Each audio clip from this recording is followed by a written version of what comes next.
પિતાની આજ્ઞા થતાં પ્રહલાદે ભણવાની હા પાડી છે.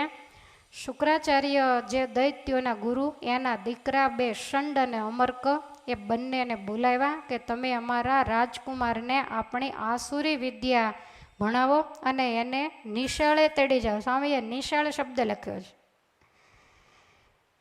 સ્વામી આગળ લખે છે કે પ્રહલાદજી કેવી રીતે ભણે છે. પ્રહલાદ બેઠા પછી પઢવા, લખી આપ્યા આસુરી અંગ. પ્રહલાદ બેઠા પછી પઢવા, લખી આપ્યા આસુરી અંગ. પ્રહલાદ બેઠા પછી પઢવા, લખી આપ્યા આસુરી અંક. પ્રહલાદ બેઠા પછી પઢવા, લખી આપ્યા આસુરી અંક. તેને તરત ટાળી લખ્યા નારાયણ થઈ નિશંક. તેને તરત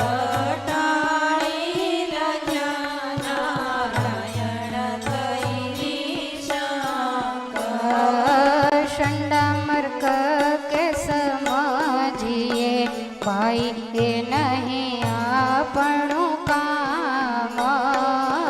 શંડામર્ક કે સમજીએ, ભાઈ એ નહીં આપણું કામ. એ છે વેરી આપણાયતી, દેહનું ન લખવું નામ. એ છે વેરી આપણાયતી, દેહનું ન લખવું નામ. પ્રહલાદ કહે પાપી જનના, હશે શત્રુ શ્રી ભગવાન. પ્રહલાદ કે પાપી જનના, હશે શત્રુ શ્રી ભગવાન. મારે તો સદાય મિત્ર છે, આદ્ય અંતે મધ્યે નિદાન. મારે તો સદાય મિત્ર છે, આદ્ય અંતે મધ્યે નિદાન. પ્રહલાદ બેઠા પછી પઢવા, લખી આપ્યા આસુરી અંક. તેને તરત ટાળી લખ્યા નારાયણ થઈ નિશંક. આ લોકોના માઇકમાં દર વખતે જુદા પ્રકારનો અવાજ આવે છે.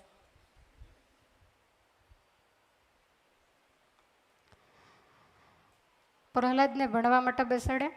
હવે પાઠશાળા હોય, સ્કૂલ હોય, તો એની અંદર એકલા પ્રહલાદ તો કાંઈ હોય નહીં. અને પહેલાં શ્રીમંતોના છોકરાને એકલા શિક્ષક ભણાવે એવી સિસ્ટમ તો હતી નહીં. સમૂહમાં જ ભણવાનું. દશરથ રાજાનો કુંવર હોય તોય ભલે, વસુદેવ દેવકીનો કુંવર હોય તોય ભલે, અને હિરણ્યકશિપુનો દીકરો હોય તોય ભલે. ઘણા બધા અસુરના બાળકો વિદ્યા ભણવા માટે પાઠશાળાની અંદર બેઠા છે. શંડામર્ક એને અવળું જ સમજાવે. ભગવાન નારાયણની સાથે એને દુશ્મનાવટ થાય એવું જ એને ભણાવે છે. પ્રહલાદજીને તો રૂવાડા બેઠા થઈ ગયા કે આટલા નાના નાના બાલુડાઓને ખોટે માર્ગે ચડાવે છે. આ પોતાનું તો બગાડશે, પણ પાછળ કેટલાયનો બગાડશે. એટલે પ્રહલાદને અતિશય ચિંતા થઈ. હવે પ્રહલાદ તો રાજકુમાર, પહેલાંને તો કાંઈ બોલાય નહીં.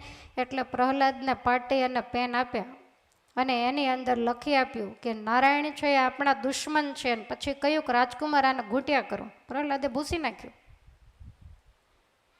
એટલે શંડ અને અમરકા કહે છે કાલ શું? પ્રહલાદ કે મને આવડે છે લખતા, હું શીખીને આવ્યો છું માતાના ઉદરમાંથી. મને નારદજીએ ભણાવ્યો, હું નારદનો વિદ્યાર્થી છું, માટે હું મારી જાતે લખીશ.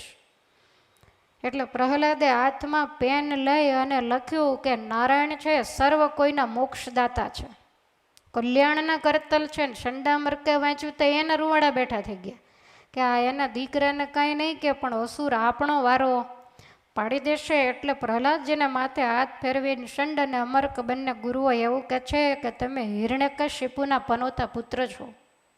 અને હિરણ્યકશિપુએ નારાયણને મારવા માટે સાધના કરી છે. અને હે રાજકુમાર, તમને ખ્યાલ છે તમારા જે દાદા એને ભગવાન નારાયણે માર્યા છે અને એનું વેર લેવા તમારા પિતાએ સાધના કરી છે. અને તમે આજે તમારા પિતાની સામે પડશો.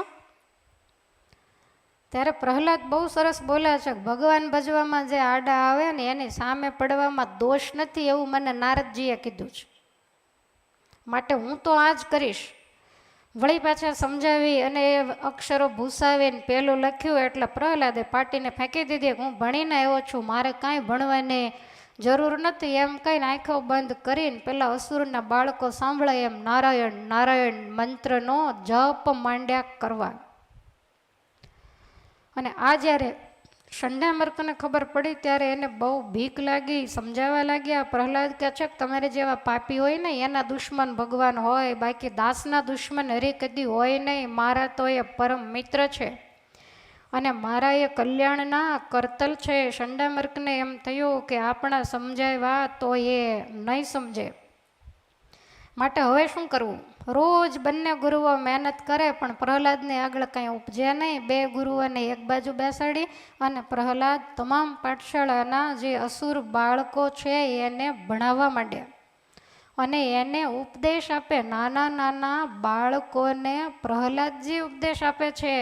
મરી જાવું છે સૌને મૂર્ખો, મરી જાવું છે સૌને મૂર્ખો, સિદ્ધ ચડો છો બીજે નોર, ભાવે ભજી લ્યો ભગવાનને તજો બીજો શોર બકોર.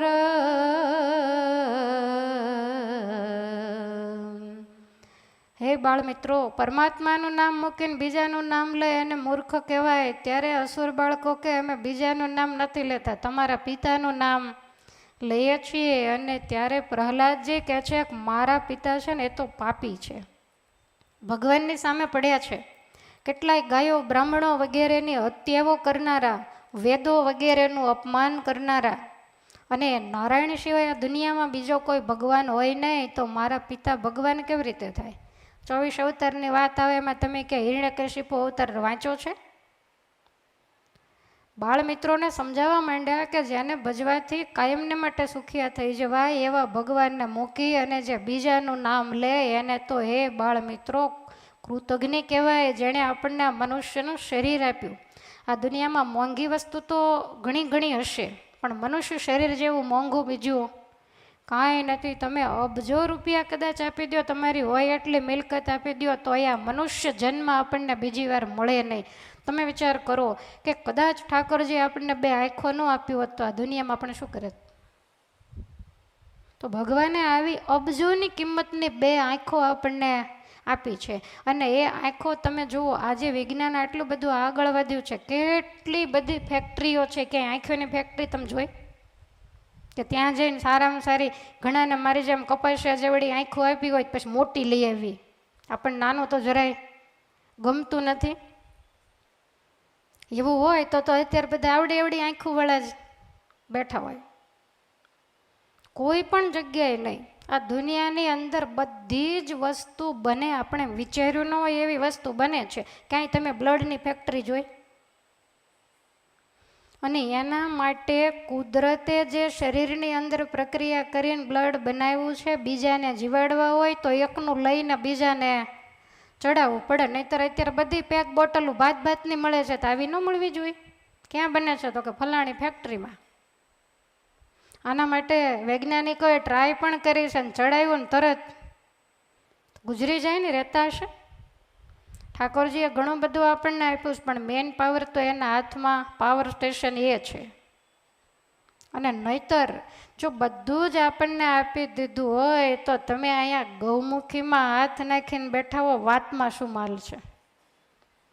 બધાય દાદા થઈને ફરતા હોય, બધાને મોટા થઈ જવું, પણ કુદરતની પાસે કાંઈ પણ ચાલે એવું નથી. પાટું મારીને પાણી કાઢતો હોય અને એ વ્યક્તિને ચાલતા ચાલતા શ્વાસ બેસી જાય, કોણ શું કરી શકે છે? ગમે તેવા મોટા મોટા ડૉક્ટરોને લાવો, વિદેશમાંથી તેડાવો, શું થાય કહો? અને કોઈ ભગવાનની સામે દાવો કરે તો ભગવાનની પાસે જવાબ છે કે મારું મેં લઈ લીધું, તારું તો લઈ લે, કારણ કે આત્મા મારો પૂરેલો હતો. તમારા થકી તો શરીરનો જન્મ થયો છે, હું અણહકનું ક્યારેય પણ લેતો નથી, એટલે મારું હોય હું લઈ લઉં. કઈ કોર્ટમાં કેસ દાખલ થાય? માટે પરમાત્માએ આપણી ઉપર જેટલા ઉપકાર કર્યા છે એટલા કોઈએ કર્યા નથી. આવું સરસ મનુષ્યનું શરીર આપ્યું, કેવા સરસ મજાના હાથ પગ, એક આંગળી કંઈક તૂટી ફૂટી ગઈ હોય તો કોકની ચડાવે તો કેવું લાગે? ફેટિંગ ન આવે, તમે વિચારો. એટલે મોંઘામાં મોંઘી વસ્તુ હોય ને તો આ મનુષ્યનું શરીર આપણને આપ્યું છે, અને એ ભગવાને આપણું કાંઈ બગાડ્યું નથી. તો એની સાથે હે બાળ મિત્રો, વેર શા માટે બાંધવું? હવે બાળકોનું મગજ તો કોરી સ્લેટ જેવું હોય, એનું હૃદય બિલકુલ શુદ્ધ હોય, એટલે એને શંડામર્કની વાત ન મનાડીને પ્રહલાદની બનાવી દે. બધાય બાળ મિત્રો પાટી એક બાજુ ફેંકીને કહે છે કે રાજકુમાર તમે જેમ કહેશો ને એમ અમે કરશું. ત્યારે પ્રહલાદજી કહે છે કે આપણે પાઠશાળામાં ટાઈમ ટુ ટાઈમ આવી જવાનું, અને નારાયણ નામની ધૂન કરવાની 2 કલાક, ને પછી ઘર ભેગા. બસ ભણવા જેવું આ દુનિયામાં આ જ છે, બીજું કાંઈ હે બાળ મિત્રો બોલવા જેવું નથી. અને આવા પરમેશ્વરને મૂકીને એનું નામ મૂકીને જે બીજું બોલે તો એને તો કૃતજ્ઞ કહેવાય. માતાના ગર્ભમાં હતા ત્યારે ભગવાનને પ્રાર્થના કરી હતી કે હે પરમેશ્વર, જો તમે અમને જીભ આપશો ને તો એ જીભે કરીને તમારું જ નામ લેશું, રસનાએ રાખું તમારું નામ. પાછું ડાપણ તો ખરું જ, શ્વાસ ઉચ્છ્વાસે સંભારું શ્યામ. લે, શ્વાસ લઈશ તોય તમારું નામ લઈશ, શ્વાસ બહાર કાઢીશ તોય તમારું નામ. નથી આપણે સાંજે ગાતા, હવે મારા વાલાને નહીં રે વિચારું, અને પછી શ્વાસોશ્વાસ તે નિત્ય સંભાળો. તમને ખબર છે કેટલા શ્વાસ લેવાય 1 મિનિટમાં, આપણે કેટલા ભગવાનના નામ લઈએ છીએ?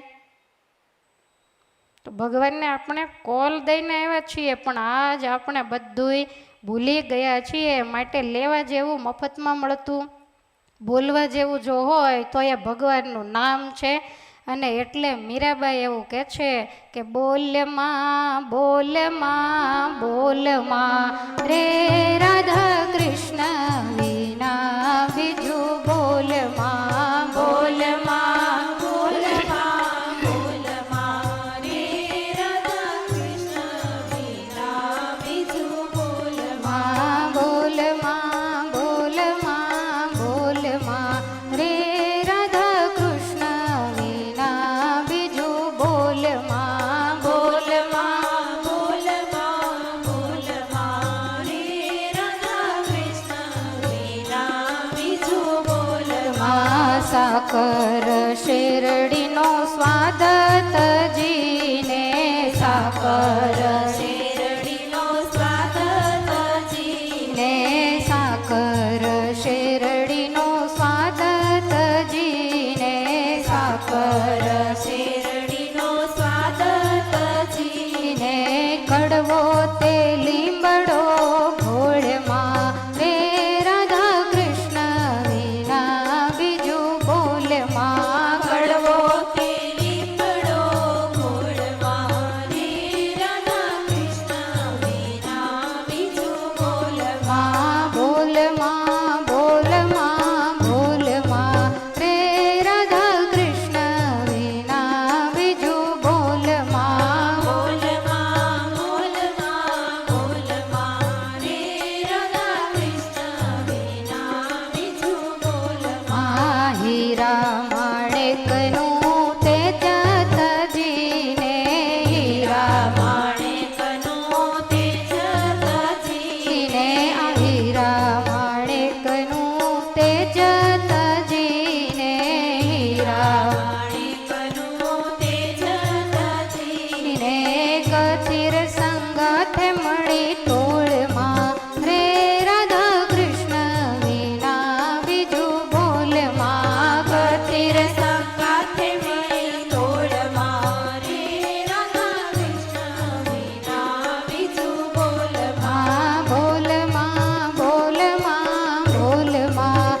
બોલતા હશે મીરાબાઈ?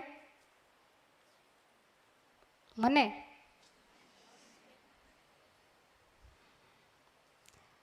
તળપદો શબ્દ મૂક્યો બોલમાં, એટલે કે બોલીશ નહીં. શું?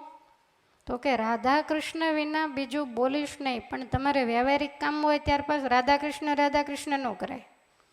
એક કામ પતી જાય પછીનો બકવાસ કરવાની મીરાબાઈ આપણને ના પાડે છે કે જ્યારે તમને સમય મળે ત્યારે ગામ ગપ્પા મારવાને બદલે જેની તેની નિંદા, કૂથલી, ટીકા, જેની તેની વાતો કરવી, એને બદલે તમે ભગવાનનું નામ લ્યો. જે તમારા ઈષ્ટદેવ હોય એના નામનું તમે સ્મરણ કરો. પ્રભુનું સ્મરણ સુધારે મરણ. જો મરણ સુધારવું હોય તો ભગવાનનું સ્મરણ કરવું જ પડશે. કોઈ મારો દુરાગ્રહ નથી કે તમે એક ખૂણે માળા લઈને બેસો, હાલતા ચાલતા ખાતા પીતા કામકાજ કરતા અખંડ સ્વામિનારાયણ સ્વામિનારાયણ કરો, તમારા કામકાજ સુધરી જશે. એટલે જીવનને પરમાત્મામય, જીવનને ભગવાનમય બનાવો. આજ નહીં સમજો તો જેદી તેદી સમજ્યા વગર છૂટકો નથી. મહારાજ કે આજ સમજો, 5 વર્ષ પછી સમજો, 50 જન્મ પછી સમજો કે 100 જન્મ પછી સમજો, પણ આટલું સમજ્યા વિના છૂટક્યો નથી. અને એ તો તમે માણસના શરીરમાં છો એટલે તમને લીલા લહેર દેખાય છે. નવું નવું ખાવાનું, નવું નવું પહેરવાનું, નવી નવી જગ્યાએ જવાનું.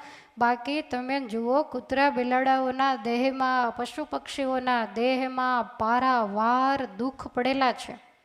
આજે તમને સહેજ પેટમાં દુખાવો થાય તો તમે બોલી શકો છો એટલે તરત જ તમે ડૉક્ટરની સલાહ લેશો. પશુઓને આવું કાંઈ થતું જ નહીં હોય, એને પીડાઓ થતી જ નહીં હોય.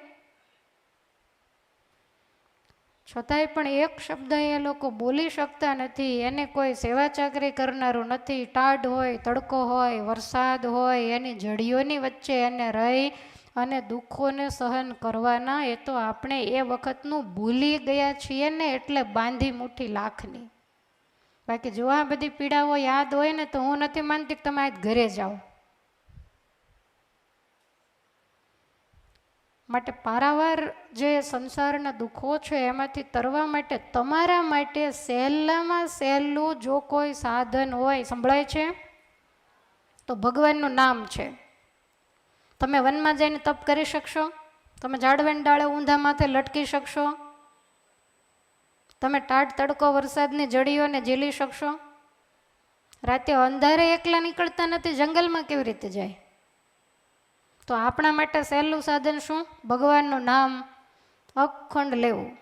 અને બીજું જે વધારાનું બોલતા હોય એ બધું બંધ કરી દેવું. તમને ખબર નથી, ભગવાનનું નામ લેવાથી પુણ્યના કર્મો બંધાય છે, અને બીજાની નિંદા, ટીકા, કૂથલી, વધારાનું બોલવાથી પાપના પોટલાઓ બંધાય છે. અને એ બધા જ પોટલાઓ આપણે આપણી જાતે જ બાંધીએ છીએ, કોઈ બાંધીને આપણી માથે ચડાવતું નથી.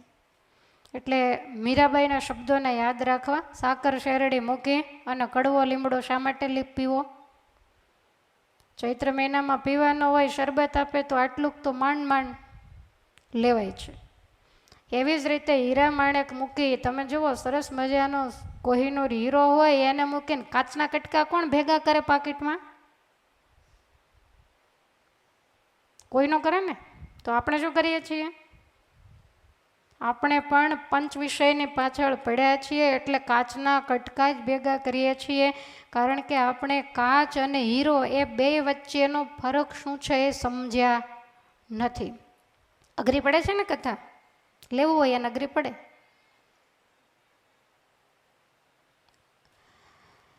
તો પ્રહલાદજી આ બધું સમજાવે છે. અહીંયા કંઈ હાથ ગળન તો છે નહીં કે જેણે આવું અમૂલ્ય મનુષ્યનું શરીર આપ્યું, એનું ભજન કરવું બહુ જરૂરી છે.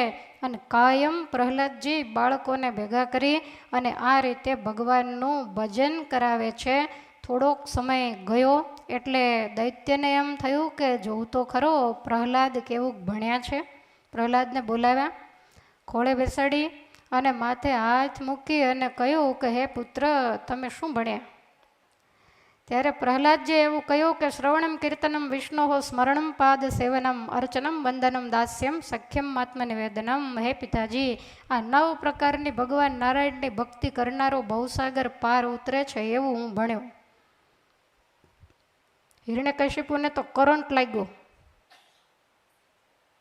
કે નારાયણનું નામ હું આખી દુનિયામાંથી નષ્ટપ્રાય કરવા માગું છું, અને મારો જ દીકરો ને આવું ઊંધું. તરત શંડામર્કને બોલાવ્યા અને બંનેને કહ્યું કે તમે ભલે ગુરુપુત્રો છો છતાંય પણ મારી નાખીશ. મારા રાજકુમારને આવું ઊંધું સમજાવ્યું. એટલે બંને ધ્રુજવા માંડ્યા અને બંને કહેવા માંડ્યા કે દૈત્યરાજ, અમે એને કાંઈ સમજાયું નથી. એ તો એવું કહે છે કે હું બધું શીખીને આવ્યો છું. ઘણી રીતે દૈત્યને સમજાવ્યો. બંને ગુરુઓ ગયા. પછી પ્રહલાદને ખોળે બેસાડી અને હિરણ્યકશિપુ પ્રલોભનો આપે છે કે તું ભગવાનનું નામ મૂકી દે તો હું તને આટલું આટલું આપું. નિષ્કુળાનંદ સ્વામીએ આની અંદર લખ્યું છે, પ્રહલાદને કહ્યું એના પિતાએ તને આપું સર્વ અધિકાર. પ્રહલાદને કહ્યું એના પિતાએ તને આપું સર્વ અધિકાર. નામ મેલી દે મકર ઉચ્ચાર. નામ મેલી દે નરહરિનું આજથી મકર ઉચ્ચાર. આખું રાજ તને આજથી અન ધન સર્વે સમાન. આખું રાજ તને આજથી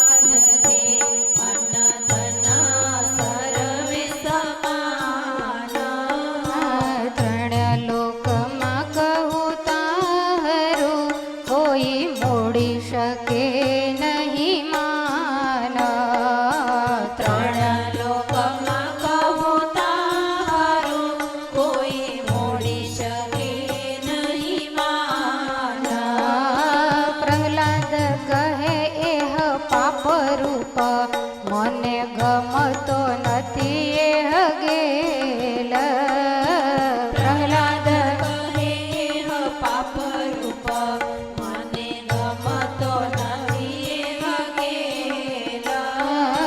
ભજતા શ્રી ભગવાનને મને સમૂહ લાગે છે સેલ. ભજતા શ્રી ભગવાનને મને સમૂહ લાગે છે સેલ. પ્રહલાદને કહ્યું એના પિતાએ તને આપું સર્વ અધિકાર.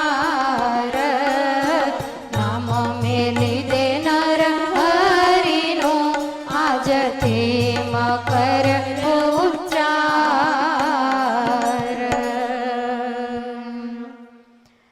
પ્રહલાદને ખોળે બેસાડીને હિરણ્યકશિપુ કહે છે કે હે પુત્ર, આપણા રાજ્યનો નિયમ એવો છે કે જે મોટો દીકરો હોય એને રાજ મળે. તું તો ચોથા નંબરનો બધાય કરતાં નાનો છો, પણ જો તું નારાયણનું નામ છોડી દે તો આખી ત્રિલોકીનું રાજ હું ત્રણેય ભાઈઓને પડતા મૂકીને તને આપી દઉં. અને ત્રણ લોકની અંદર દેવતાઓ હોય, અસુરો હોય કે મનુષ્યો હોય, કોઈ પણ તારું માન મોડી શકે નહીં. પ્રહલાદજી કહે છે પણ એ તો મને ગમતું જ નથી. હું તો એવું માનું છું કે નાક કપાવી નથ પહેરવી એ તો નારી નઠારીનું કામ છે. એથી મરરૈય અડવા એવા ભૂષણ પહેરવા રામ છે. સાચી ડાયમંડની નથ બનાવે સરસ મજાની, પણ પહેલાં નાક કપાવે, આબરૂના કાંકરા કરે અને પછી આ નથ પહેરે તો એને દુનિયામાં આબરૂ શું? તો પ્રહલાદજી કહે છે કે પરમાત્માનું નામ છે ને એ તો નાકની જગ્યાએ છે, અને તમે મને જે ત્રણ લોકનું રાજ આપો ને એ તો નથડીની જગ્યાએ છે. તો નાક કપાવી નથ પહેરવાનો કોઈ મતલબ નથી. માટે મારે એ રાજ જોતું જ નથી. અને હિરણ્યકશિપુને ક્રોધ ચડ્યો, ખોળામાં બેઠા હતા ફેંકી દીધા. પ્રહલાદજી તો ઊભા થઈ અને હાથ જોડ્યા, પિતૃભક્ત છે. અને પ્રહલાદને હિરણ્યકશિપુ કહે છે કે જો મારી વાતને તું નહીં માને તો તારા નારાયણી સહિત હું તને મારી નાખીશ. તને ખ્યાલ નથી મેં તપ કરીને બ્રહ્માજી પાસેથી કેટલા બધા વરદાનો લીધા છે. પ્રહલાદજી કહે છે કે મને મારા માલિકને મારનારું હે પિતાજી, હજી આ દુનિયાની અંદર કોઈ જન્મ્યો નથી. અસુરો કહે છે જોયું જાય છે. તમામ અસુરોને બોલાવીને પ્રહલાદજીનું કાંડું સોંપ્યું, કાંઈ પણ ઉપાય કરો, આ મારો દીકરો છે એવું તમે માનતા જ નહીં, આને મારવાનો કોઈ પણ ઉપાય કરો, પણ હું આનું મોઢું હવે જોવા માગતો નથી. પિતા ઉઠી અને દુશ્મન થઈને બેઠા, પણ ભગવાન માટે એણે પિતાની સાથે દુશ્મનાવટ બાંધી છે. તરત જ અસુરના સરદારો હતા એ બધા જ પ્રહલાદજીને લઈ ગયા અને બહુ મોટો એક હાથી એને મદિરા પાઈ અને ગાંડો કરવામાં આવ્યો. વજ્ર સાંકળોથી એના ચારેય પગને બાંધવામાં આવ્યા. પ્રહલાદજીને પાસે મૂકી અને સાંકળોને છોડવામાં આવી. અને એ વખતે પ્રહલાદજીનો જ્યાં સ્પર્શ થયો, હાથીએ પ્રહલાદજીને સૂંઢમાં લઈને ઉપર બેસાડી દીધા કે આ તો ભગવાનના પરમ ભક્ત છે. ચાર પગને પૂંછડાવાળા ઓળખી ગયા, પણ માણસ એને ઓળખી શક્યા ને. તમે જુઓ, ભગવાન રઘુનાથજીને માણસોએ નથી ઓળખ્યા. ભગવાનને જેવા તેવા શબ્દો કહીને સીતાજીનો ત્યાગ કરાવ્યો, પણ વાનરો ઓળખી ગયા, મૂછડાવાળા રહી ગયા ને પૂંછડાવાળા બધાય તરી ગયા, ભગવાનને પામી ગયા. એટલે ક્યારે કોણ પરમાત્માને પામે એ કાંઈ નક્કી નથી. ગમે તે કુળમાં જન્મ હોય, કુળની સાથે કોઈ જ લેવા દેવા નથી. શ્રીમંત હોય, ગરીબ હોય, એની સાથે મહારાજને કોઈ લેવા દેવા નથી. એટલે પ્રહલાદજીને જ્યારે કાંઈ ન થયું ત્યારે બધાને એમ થયું કે હવે આનો શું રસ્તો કરવો. અને ત્યાર પછી પ્રહલાદજીને ભયંકર જંગલની અંદર લઈ ગયા કે આને હિંસક પ્રાણીઓ ફાડી ખાશે. રાજની સરહદ ઉપર બેસીને બધા રાહ જોવે. બીજા દિવસે નારાયણ નારાયણ કરતા પ્રહલાદ તો પાછા આવ્યા. એનો વાળ પણ વાંકો થયો નહીં. દૈત્ય કહે છે કે મારા અસુર કુળને કાપનારો કુહડો મારે જ ત્યાં જન્મો, માટે હવે આનો કાંઈ પણ ઉપાય કરવો પડે. ભલે નાનો છે, નાનો એવો કણીકો તોય ઝેરનો. કોઈ માણસને મારવા માટે કાંઈ બશેર ઝેર પાવાની જરૂર નથી. થોડું એવું હોય તોય જીવને પ્રાણ હરી લેનારું બને છે. માટે ગમે એ રસ્તો કરો, પણ આને તમે મારો. અને પછી બધાએ તપાસ કરી અને ઘણા ઉપાય કર્યા. રાજકુમાર માટે સ્પેશિયલ રસોઈ બનાવી અને એમાં અડધો ઝેર નાખ્યું. મીઠાઈઓ વગેરે બનાવ્યું. પ્રહલાદજીએ તો પહેલાં ઠાકોરજીને ધરાવ્યું કે હું તો તમારા પ્રસાદ સિવાય કાંઈ લેતો નથી. જે પરચો મીરાબાઈને પૂર્યો એ જ પરચો પ્રહલાદજીને. ભગવાનને યાદ કરતાં કરતાં નારાયણ નારાયણ બોલતા બધું અન્ન જમી ગયા ને બધું ઝેર હતું એ અમૃત થઈ અને બાળ ભક્ત પ્રહલાદજીના પેટમાં પચી ગયું. આ લોકો વિચાર કરે કે હવે શું કરવું. દૂર દૂર લઈ ગયા. ઊંચા પહાડ ઉપરથી પ્રહલાદજીને ફેંક્યા કે નીચે પડશે તો શરીરના તલતલ જેવડા ટુકડા થઈ જશે. પણ છતાંય પ્રહલાદજીની રક્ષા ભગવાને કરી. પ્રહલાદને કાંઈ પણ થયું નથી. ભગવાને એને પોતાના બે હાથની અંદર ઝીલી લીધા છે. આ રીતે ભગવાને એની રક્ષા કરી. અને ત્યાર પછી સ્વામી કે ખારા જળ કીચમાં ગાલિયા ઘણો દઈ ભાર, તેથી પ્રહલાદ ઉગર્યા ને શ્રી હરિએ કરી વાર. કિચડની અંદર બુડાડી દીધા, જેથી કરીને શ્વાસ વગેરે ન લઈ શકે, પણ કાંઈ થયું નહીં. અસ્ત્ર શસ્ત્ર સજ્જ કર્યા, હાથમાં તલવારો લીધી, પણ તલવાર પ્રહલાદના શરીર ઉપર આવે એટલે જાણે રૂના મોટા ઢગલામાં મારતા હોય એવું લાગે. તલવાર ઉછળીને પાછી પડે. ઘણો ત્રાસ આપ્યો, પણ કાંઈ વેળ્યું નહીં. અંધારી કોટડીમાં પૂર્યા કે આને અન્ન જળ કાંઈ દેતા નહીં, દીવા બત્તી વગેરે કાંઈ પ્રગટાવવા નહીં. અંધારામાં ગુંગળાઈને મરી જશે. હવે સવારથી પ્રહલાદને કોટડીમાં પૂર્યા. સાંજ પડી. બધાએ ગુપ્તચરો ધ્યાન રાખે છે. અને સાંજે વૈકુંઠ લોકમાં લક્ષ્મીજી થાળ બનાવીને ઠાકોરજીને જમાડે છે. ભગવાન કહે છે કે દેવી, મારો ભગત ભૂખ્યો હોય ત્યાં સુધી મારા મોઢામાં અન્ન જાય નહીં. ત્યારે લક્ષ્મીજી કે કયો તમારો ભગત? એટલે એણે વાત કરી કે મારો પ્રહલાદ ભૂખ્યો છે, માટે પહેલાં એને જમાડો ને પછી હું જમીશ. લક્ષ્મીજીએ અંધારી કોટડીમાં તેજના પુંજ વચ્ચે હાથમાં થાળ લઈને પ્રગટ થયા. પ્રહલાદજીને મોઢામાં કોળિયા આપીને લક્ષ્મીજીએ જમાડ્યા. અસુરોને તો કાંઈ દેખાય નહીં. 5-15 દિવસ થયા. બહાર હતા એના કરતાં પ્રહલાદ મજબૂત થઈ ગયા. લક્ષ્મીજીના હાથનું સારું જમવાનું, ડગલું હાલવાનું નહીં. 15 દિવસે પેલા અસુરો આમ કાન રાખે કે ઊંકારા સંભળાય છે, પણ આ તો જોરથી નારાયણ નારાયણ બોલે 15 દિવસ ચોકી પહેરો કરનારા અસુરોના હૃદયમાં નારાયણ નારાયણ ઉપડી ગયું, કારણ કે સાંભળીને પાશ લાગ્યો. અને છેવટે જ્યાં દરવાજો ખોલ્યો ત્યાં તો પ્રહલાદજી એવા ને એવા મસ્તાના ચામડી કરમાઈ છે ને, દૈત્યની પાસે જઈ અને અસુરો કહે છે કે મહારાજ આનું કાંઈ સમજાતું નથી, 15 દિવસ અંદર રાખ્યા અને આ તો એવા ને એવા શરીરમાં છે. ત્યારે કહે છે કોઈ એને છાનું માનું જમાડી જતું હશે, તમે ધ્યાન નહોતું રાખ્યું. આ લોકો કે અમે ધ્યાન રાખ્યું તો અમને સુગંધ બહુ આવતી, પણ કાંઈ હુજના જ ન પડી કાં કોણ આવ્યું હશે. કારણ કે લક્ષ્મીજીનો થાળ તો કાંઈ જેવો તેવો હોય ને, અલગ અલગ મીઠાઈઓની સુગંધ આવે. આ બધા નસકોરા ફૂલાવીને સુગંધ લે અને પ્રહલાદ સ્વાદ લે. ભગવાનનો ભગત છે, કાંઈક ખમે અને કાંઈક મળે. એટલે દૈત્યને એમ થયું કે હવે તો શું રસ્તો કરવો. હવે પ્રહલાદ મજબૂત થઈ ગયા, પણ ઉપાધિમાં દૈત્ય મોળો પડી ગયો કે રોગ અને શત્રુ એને ઉગે ને તરત ડાંભવા જોઈએ. હવે આનો રસ્તો શું કરવો. આપ મુવા વગર સ્વર્ગે નહીં જવાય, માટે હું જ મારે હાથે ફેંસલો કરું, દુનિયા ભલે ને મને ક્રૂર બાપ કે. હવે આવું એણે નક્કી કર્યું. ત્યાં કઠણાઈ એટલે હોલિકા આવી મળવા એના ભાઈને. આવીને ખબર અંતર પૂછીને કહે છે કે ભાઈ તમને આટલું મોટું રજવાડું મળ્યું તોય તમે મોળા કેમ પડતા જાઓ છો. દેવના ચક્કર જેવા 4 તમારે ત્યાં દીકરાઓ છે, 3 લોકમાં ઇન્દ્ર પણ તમને સલામી આપે. ત્યારે ઢીલો થઈને હિરણ્યકશિપુ કહે છે કે બેન બધી વાતનું સારું છે, પણ મારા કુળના કુહાડા રૂપા પ્રહલાદ જન્મો છે ને એ શાંતિ લેવા દેતો નથી. કેમ એનું શું છે. એટલે માંડીને બધી વાત કરી.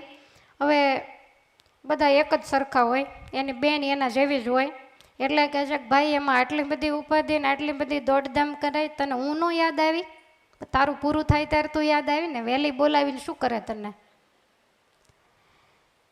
ભાઈ તને યાદ નથી, મને અગ્નિદેવનું વરદાન છે કે હું અગ્નિની અંદર બેસું અને મને એક ચૂંદડી આપવામાં આવી છે, ચૂંદડી માથે ઓઢીને બેસું. એટલે બ્રહ્માજીએ કહ્યું કે તને અગ્નિ કોઈ દિવસ નહીં અડે, તો હું પ્રહલાદને ખોળામાં લઈને બેસું. તું સરસ મજાના લાકડા વગેરે બધું ગોઠવી દે, એના ઉપર હું પ્રહલાદને લઈને ચૂંદડી ઓઢીને બેસું ને તું આગ મૂક. હમણાં ફેંસલો, મને તો કાંઈ થવાનું છે નહીં. ત્યારે જરાક હિરણ્યકશિપુને એમ થયું કે આ તો ભૂલાઈ જ ગયું, પણ કાંઈ વાંધો નહીં, મોડું તો મોડું.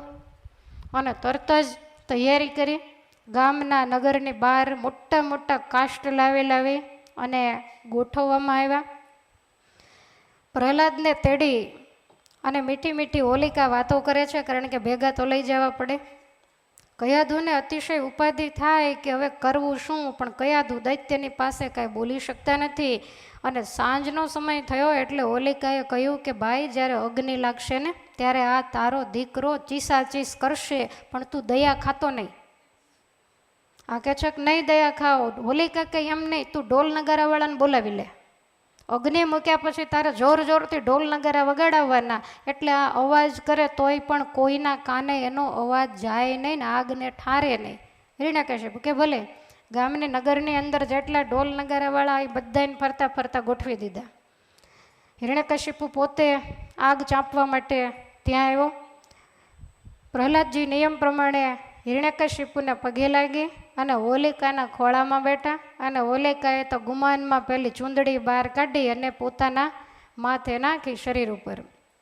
અને પછી હિરણ્યકશિપુને કહે છે કે ઢોલ નગારા ચાલુ કરે ને પછી આગ મૂક. ચારેય બાજુથી ધબધબાટી માંડી બોલવા. પ્રહલાદે આંખો કરી બાંધ, હું ને મારો ઠાકોર, જગત બધું કાણું, ઠાકોર બેઠો પારણે ને હું દોરી તાણું. એમ વિચારી આંખો બંધ કરીને એ ભગવાન મારી લાજ તમારે હાથ હરી સંભાળજો, કાં તો લઈ જાયજો ને કાં લાજ રાખજો, તમારા નામને લાંછન લાગે એવું નહીં કરશો. અને અગ્નિ મૂકવામાં આવ્યો. ભગવાનને ચિંતા થાય એટલે ભગવાને વાયુદેવને કહ્યું કે તમે જલ્દી જાઓ. એટલે વાયુનો ઝપાટો આવ્યો, ચૂંદડીને ઉડાડીને પ્રહલાદને વીંટાળી દીધી. મૂળ દૈવત કાંઈ હોલિકામાં નહોતું, દૈવત તો ચૂંદડીમાં હતું. એટલે એવો પવન લાગ્યો કે હોલિકા માથેથી ચૂંદડી ઉડીને પ્રહલાદની માથે પડી. જેની માથે ચૂંદડી હોય એને અગ્નિ ન અડે.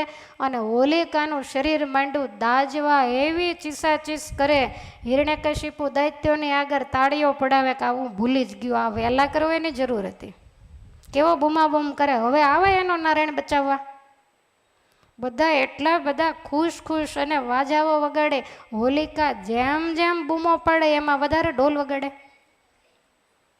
અને એમ કરતા અગ્નિ શાંત થયો. પ્રહલાદજીના શરીરનું એક રૂંવાડું પણ ઠાકોરજીએ બળવા દીધું નથી. જેને રામ રાખે એને કોણ ચાખે. આખી દુનિયા કદાચ દુશ્મન બની જાય, પણ પરમાત્મા જો જેની તરફેણમાં હોય એ વ્યક્તિનો વાળ વાંકો કરવા કોઈ સમર્થ નથી.